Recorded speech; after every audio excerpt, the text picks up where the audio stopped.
புதிதாக பொறுப்பேற்றிருக்கக்கூடிய தமிழக அரசுக்கு அனைத்து டாஸ்மாக் பணியாளர்களின் சார்பாக முதலில் வாழ்த்துக்களை தெரிவித்துக் கொள்கிறோம்.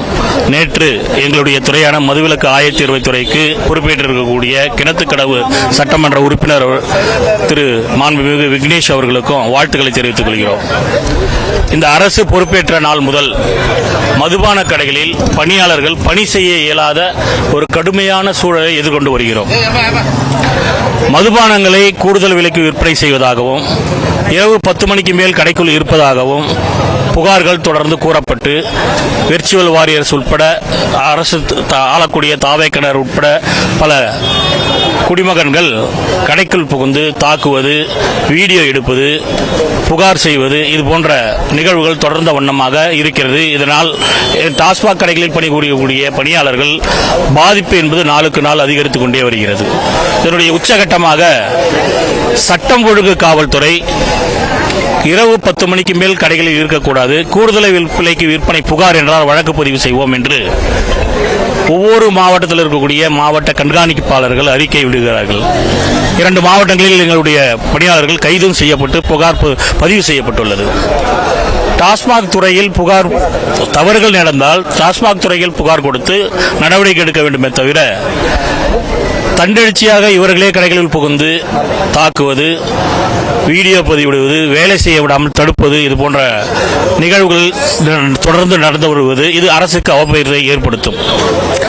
மதுபான கடைகளினுடைய நிர்வாக செலவுகள், கடை வாடகை, கரண்ட் பில், உடையும் பாட்டிலுக்கு இழப்பீடு, அட்டைப்பெட்டி இழப்பீடு இப்படி பல்வேறு செலவினங்களை அந்த கடையில் பணிபுரியக்கூடிய பணியாளர்கள் செய்ய வேண்டிய நிர்பந்தம் உள்ளது. 23 ஆண்டுகளாக இந்த பணியாளர்கள் தற்காலிக ஒப்பந்த பகுதி நேர பணியாளர்களாக குறைந்த ஊதியத்தில் பணிபுரிந்து வருகிறார்கள். வந்திருக்கக்கூடிய அரசு சீர்திருத்த நடவடிக்கையை மேற்கொள்ள வேண்டும் என்று நினைக்கிறது. இதனை நாங்கள் அனைத்து சங்கத்தின் சார்பாக வரவேற்கிறோம், வாழ்த்துகிறோம்.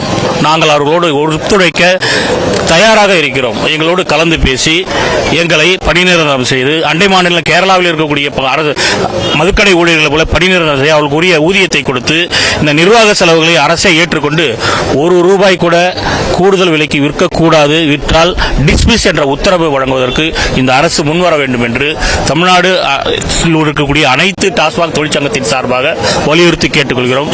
காவல்துறை கலால் PNDW வரலாம், வருவாய்த்துறையில் இருக்கக்கூடிய கலால் பிரிவு வரலாம், டாஸ்மாக் பிரிவு வரலாம். டாஸ்மாக் கடைகளுக்கு ஆய்வு இப்ப வந்திருக்கக்கூடிய அரசு அதான் சுற்றறிக்கை வெளியிட்டிருக்கிறது. ஆனால் அதனை மீறி காவல்துறை நாங்கள் வழக்கு பதிவு செய்வோம், நாங்கள் கடைக்குள்ள இருக்கக்கூடாது என்று கூறுவது ஏற்புடையதல்ல. 10 மணிக்கு மேலதான் விற்கிற கணக்கு வழக்கை பார்க்க வேண்டியிருக்குது, பணத்தை எண்ண வேண்டியிருக்கு, பணத்தை பாதுகாப்பா பண பெட்டியில் வைக்க வேண்டியிருக்கு, எவ்வளவு விற்பனையாச்சு எல்லா புள்ளி விவரங்களையும் அரசுக்கு வழங்க வேண்டியிருக்கிறது. இதற்கு அந்த கடையினுடைய விற்பனைக்கு ஏற்ப குறைந்தது 30 நிமிடம் முதல் அதிகபட்சம் 1.5 மணி நேரம் ஆகும். இது வழக்கமாக 23 ஆண்டுகளாக வருகிறது. ஆனால் புகார் என்னவென்றால் 10 மணிக்கு மேலே மதுக்கூடங்களிலோ இல்லை மற்ற இடங்களிலோ சரக்கு விற்பது, மதுபானங்கள் விற்பதை தடுக்கிறது தான் காவல்துறை வர வேண்டுமே தவிர நாங்கள் கணக்கு வழக்கு பார்ப்பதை தடுப்பதற்கு காவல்துறை வரக்கூடாது என்று வலியுறுத்தி கேட்டுக்கொண்டு காவல்துறையை கண்டிக்கிறோம். இனி எதிர்காலங்களில் இது போன்ற நடவடிக்கையில் ஈடுபடக்கூடாது என்று அனைத்து தொழிற்சங்கத்தின் சார்பாக வலியுறுத்தி கேட்டுக்கொள்கிறோம்.